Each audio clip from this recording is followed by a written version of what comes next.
दूसरा टॉम पेड़ के ऊपर एक सुनहरे सितारे को जलते हुए देखता है, जिबाल्बा, और एक पारदर्शी कैप्सूल में ऊपर चढ़ता है, हालांकि वह पेड़ के पास रहता है।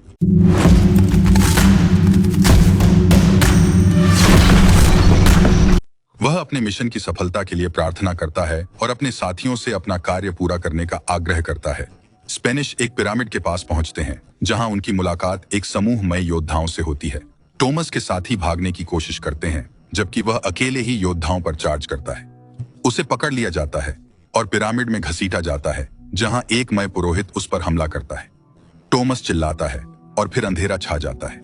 टॉमस का शारीरिक डबल एक पारदर्शी कैप्सूल के अंदर एक पेड़ के ऊपर जागता है। उसके चारों ओर आकाश तारों और अंधेरे से भरा हुआ है। वह पेड़ की जड़ पर कूद जाता है, तने को गले लगाता है और पेड़ को मरने नहीं देने का वादा करता है। वह छाल का एक छोटा टुकड़ा छीलता है और इसके रस को निकालने के लिए इसे मुंह में रखता है। अचानक एक महिला उसे विचलित करती है, उसे अपने साथ चलने के लिए कहती है। व्यक्ति मना कर देता है, काम और व्यस्तता का हवाला देते हुए। पृष्ठभूमि में एक आधुनिक वैज्ञानिक का कार्यालय दिखाई देता है। महिला की जिद से परेशान होकर वह उस पर चिल्लाता है, लेकिन तुरंत अपने आप को फिर से पेड़ के नीचे पाता है। शर्मिंदा होकर वह माफी मांगता है। महिला गायब हो जाती है और व्यक्ति तारों भरे आकाश के नीचे व्यायाम करना शुरू कर देता है। फिर वह एक पेड़ के नीचे बैठकर अपना हाथ टैटू बनाने की तैयारी करता है। पास में एक मरती हुई महिला दिखती है और वह अपने हाथों पर नजर डालता है। एक अंगुली पर अंगूठी का निशान देखता है। वह महिला को खुशी से भरा हुआ याद करता है और कहता है कि वह जाने के लिए तैयार है। अचानक वह अपनी प्रेमिका की आवाज सुनता है, जो उसे साथ चलने के लिए कह रही है। इससे वह चिढ़ जाता है और फिर से अपने ऑफिस में पाता है। उसके पास बहुत सारा काम है और उसकी पत्नी इज्जी इसे नहीं समझ पाती। महिला नाराज होकर चली जाती है। पति अपनी कठोरता के लिए दोषी महसूस करता है और पीछे भागने की तैयारी करता है, लेकिन सहायक उसे डोनोवन के पहले ही काटे जा चुके होने की याद दिलाता है। टॉम अपनी पत्नी को जाते हुए देखता है और लैब में पहुंचता है, जहां वह कैंसर का इलाज करने पर काम करता है। टीम के साथ वह एक बंदर पर सर्जरी शुरू करता है, लेकिन सहायक बताता है कि कोई प्रभाव नहीं दिख रहा और कैंसर कोशिकाओं का दमन नहीं हो रहा। बंदर को मारना पड़ेगा। टॉम निराश होकर बैठ जाता है। फिर उसे ग्वाटेमाला से लाए पेड़ के नमूनों की याद आती है। वह प्रारंभिक डेटा की समीक्षा करता है और पौधे की छाल और मानव मस्तिष्क के बीच एक अद्भुत समानता देखता है। वह उन्हें एक साथ रखने का सुझाव देता है और सहायक नोट करता है कि वे एक दूसरे के पूरक हैं। टॉम नमूनों को मिलाना चाहता है, भले ही उसका सहायक आपत्ति करता है। आखिरकार उनके पास पेड़ के बारे में कोई डेटा नहीं है, यहाँ तक कि कोई विश्लेषण भी नहीं किया गया है। लेकिन टॉम इंतजार नहीं कर सकता। उसका सहायक वहाँ है, रोमांचित। उसने कोशिकाओं के विकास के ऐसी संयोजन कभी नहीं देखा। वे बंदर में नमूना इंजेक्ट करते हैं। ऑपरेशन के बाद टॉम देखता है कि उसकी उंगली से अंगूठी गायब हो गई है। टॉम की सुपरवाइजर डॉ लिलियन गजेट्टी उसे बातचीत के लिए बुलाती है और उसके व्यवहार से नाराज होती है, क्योंकि वैज्ञानिकों ने बंदर में बिना परीक्षण की यौगिक का इंजेक्शन लगा दिया था। वह टॉम को सुझाव देती हैं कि वह कुछ दिन अपनी पत्नी के साथ घर बिताए, लेकिन टॉम उन्हें याद दिलाता है कि वह यहाँ पर क्यों है। बाद में वह घर लौटता है और इजी को छत पर तारों को देखते हुए पाता है। इजी उसे भी साथ आने के लिए कहती है और सुनहरी निहारिका की ओर इशारा करती है। मायाओं ने इसे सिबाल्बा कहा, एक जगह जहां मृत आत्माएं पुनर्जन्म के लिए जाती हैं। टॉम की पत्नी इजी की आखिरी किताब, जो स्पेन में शुरू होकर सिबाल्बा में खत्म होती है, अधूरी है। इजी मरते सितारों के बारे में सोच रही है और टॉम उसकी नंगे पैर हालत देखकर घबरा जाता है। वह उसे तुरंत अंदर ले जाकर बाथटब में बैठाता है और नहलाने में मदद करता है।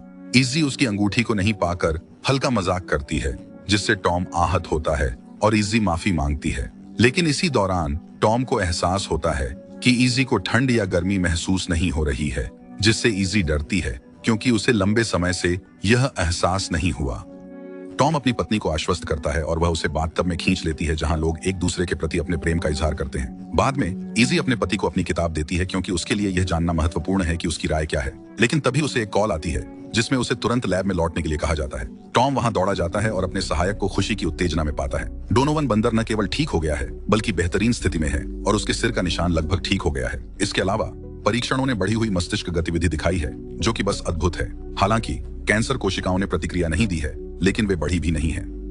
टॉम कहता है कि वे उसे प्रयोग दोहराने के लिए एक और बंदर लाएं।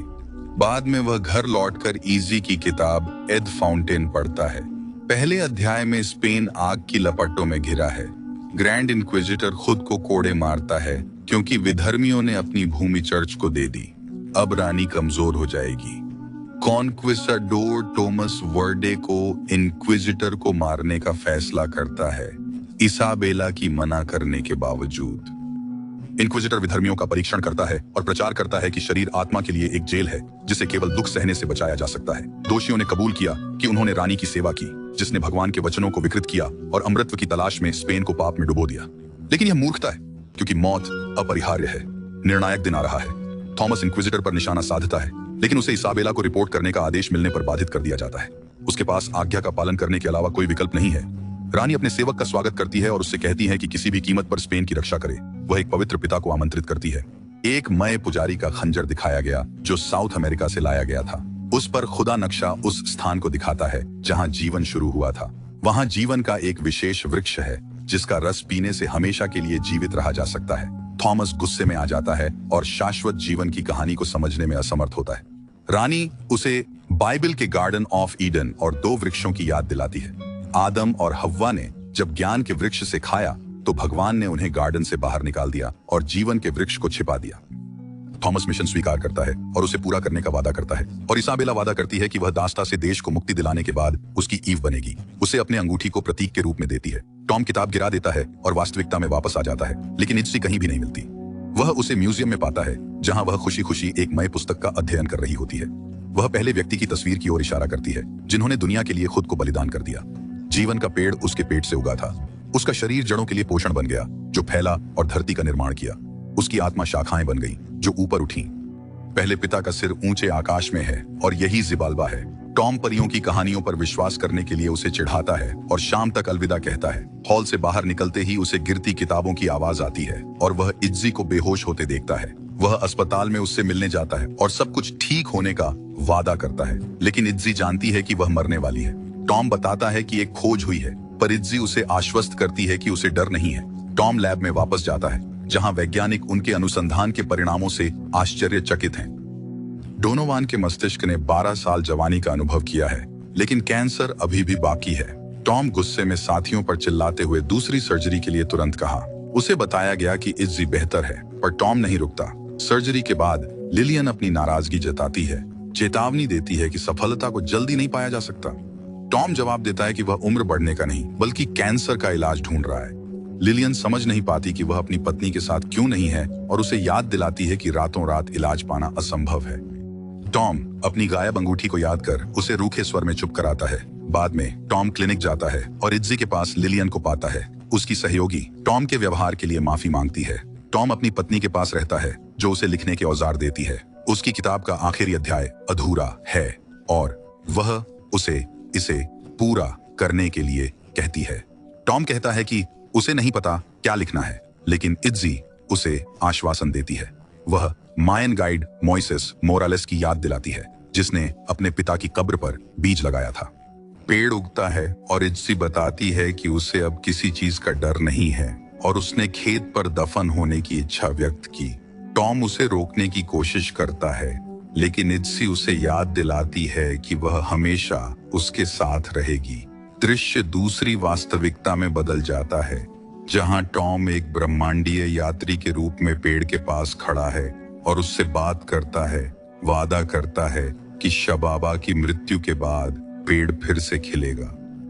सुबह टॉम इज्जी की किताब खोलता है और पढ़ना जारी रखता है। फ्रांसीसी अमेरिका यात्रा जारी रखते हैं और एक रात पवित्र पिता अनंत जीवन का पिरामिड ढूंढ निकलते हैं, लेकिन जैसे ही वह इसे खोलने की कोशिश करता है, योद्धाओं को विश्वास हो जाता है कि थॉमस खो गया है, क्योंकि उनके अधिकांश साथी पहले ही मर चुके हैं। वे उससे वापस लौटने की विनती करते हैं क्योंकि आशा खत्म हो चुकी है। पादरी उन्हें बताता है कि पिरामिड पास ही है, जंगल में छिपा हुआ है। थॉमस का सहायक पादरी पर हमला करता है, उसे घायल करता है, लेकिन थॉमस कायर को मार डालता है। अपने अंतिम क्षण में पादरी दिशा दिखाता है और थॉमस को अपनी अंगूठी में इसाबेला की याद आती है। उसी समय टॉम को चिकित्सा उपकरणों की बीप सुनाई देती है और वह इज्जी की तरफ भागता है, लेकिन उसे मृत पाता है। डॉक्टर उसे जीवित करने की कोशिश करते हैं, लेकिन कुछ नहीं कर सकते। खुशहाल लिलियन बताने आती है कि डोनोवन का ट्यूमर सिकुड़ रहा है, लेकिन इज्जी की मौत जानकर चौंक जाती है। टॉम उसे बचाने की कोशिश करता है, पर वह विफल रहता है। अपनी ब्रह्मांडीय रूप में टॉम पेड़ को मरते हुए देखता है और चीखता है। बाद में इज्जी का अंतिम संस्कार होता है। लिलियन टॉम को याद दिलाती है कि इज्जी को शांति मिल चुकी थी। टॉम मानता है कि मौत एक बीमारी है जिसे ठीक किया जा सकता है। वह इज्जी की किताब में मायन पुजारी द्वारा कॉन्क्विस्टाडोर पर हमले का हिस्सा फिर से पढ़ता है, जहां थॉमस को सिर्फ मौत दिखती है। कहानी अचानक खत्म हो जाती है। टॉम टेबल को पटकता है, स्याही गिर जाती है और दागों को देखते हुए उसे अपनी अंगूठी याद आती है। वह अपनी उंगली पर अंगूठी का टैटू बनाता है, अपनी पत्नी को याद करते हुए। ब्रह्मांडीय वास्तविकता में वह अपने हाथ पर टैटू देखता है जो उसकी पत्नी की याद दिलाता है। टॉम लैब में लौटता है, अपना शोध जारी रखने के लिए तैयार। बिना बुढ़ापा मतलब बिना मौत, और यही उनका लक्ष्य है। वैज्ञानिक काम में जुट जाते हैं। ब्रह्मांड में दूसरा टॉम पेड़ के ऊपर एक सुनहरे सितारे को जलते हुए देखता है, जिबाल्बा, और एक पारदर्शी कैप्सूल में ऊपर चढ़ता है। हालांकि वह पेड़ के पास रहता है, बार बार उस पल को जीते हुए जब इज़ी उससे साथ चलने के लिए कहती है, लेकिन वह कहता है कि वह बहुत व्यस्त है। अब वह उसकी आखिरी दिनों में उसके पास न होने के कारण दोषी महसूस करता है, अकेला छोड़ देने की भीख मांगता है। लेकिन जब वह अपना सिर उठाता है तो वह अपने ऊपर क्वीन इसाबेला को देखता है, जो उसे स्पेन को मुक्त करने के अपने वादे की याद दिलाती है। इस मोड़ पर टॉम को एहसास होता है कि उसकी असली गुलामी उसकी मौत का डर है, जिसे उसकी पत्नी इज़ी ने पार कर लिया था, और वह इससे खुद को मुक्त करता है। इज़ी उसे याद दिलाती है कि वे साथ में हमेशा जिएंगे। दृश्य में दिखता है कि टॉम वृक्ष को गले लगाता है और अनंत जीवन के बारे में फुसफुसाता है।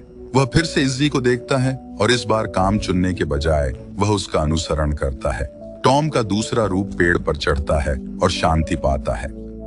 वह खुद को फिर से मायन पुजारी के सामने पाता है, पेट में घायल। लेकिन अब पुजारी उसकी प्रबुद्ध अवस्था को देखता है और थॉमस को पहले पिता के रूप में पहचानता है, जिसने सभी जीवन का सृजन किया। पुजारी उसके जीवन को बलिदान के रूप में लेने की पेशकश करता है। थॉमस पुजारी को मारता है और पिरामिड से बाहर निकलकर उस तालाब में जाता है जहां जीवन का वृक्ष उगता है। वह खंजर को उसकी छाल में घोंपता है और घाव से सफेद रस बहता है। एक बूंद जमीन पर गिरती है और तुरंत एक पुष्पवती झाड़ी पनप जाती है। थॉमस उस रस को अपने धड़ पर लगाता है, अपने घाव को ठीक करता है और फिर उसे पी लेता है। मयान सृजन मिथक में उसका शरीर फूलों और घास में बदल जाता है, जो उसके मांस से उगते हैं जैसे ही वह खुद को बलिदान करता है और रानी की अंगूठी गिरा देता है। अंतरिक्ष में दूसरा टॉम इसे ढूंढता है और अपनी उंगली में पहन लेता है। तारा सुपरनोवा में बदल जाता है, पेड़ और बुलबुले और इसके आसपास की सब चीजों को निगल लेता है। यात्री का शरीर पेड़ द्वारा अवशोषित हो जाता है, जिससे वह एक बार फिर पुनर्जन्म लेता है। इज़ी का भूत नए जीवन वृक्ष से एक फल चुनता है और उसे पृथ्वी के टॉम को देता है, जो उसे अपनी पत्नी की कब्र पर लगाता है। वह अपनी पत्नी को अलविदा कहता है, उसे यह बताना कि उसने उसकी किताब पूरी कर ली है। फिल्म प्रतीकवाद और महान लोगों की दृष्टांतों और दार्शनिक ग्रंथों के संदर्भों से भरी हुई है। एक बात निश्चित है, यात्रा के अंत में सब कुछ स्रोत पर लौट आता है। कुछ लोगों के लिए यह रास्ता केवल कुछ ही स्टेशन का है, दूसरों के लिए अनगिनत पुनर्जन्म।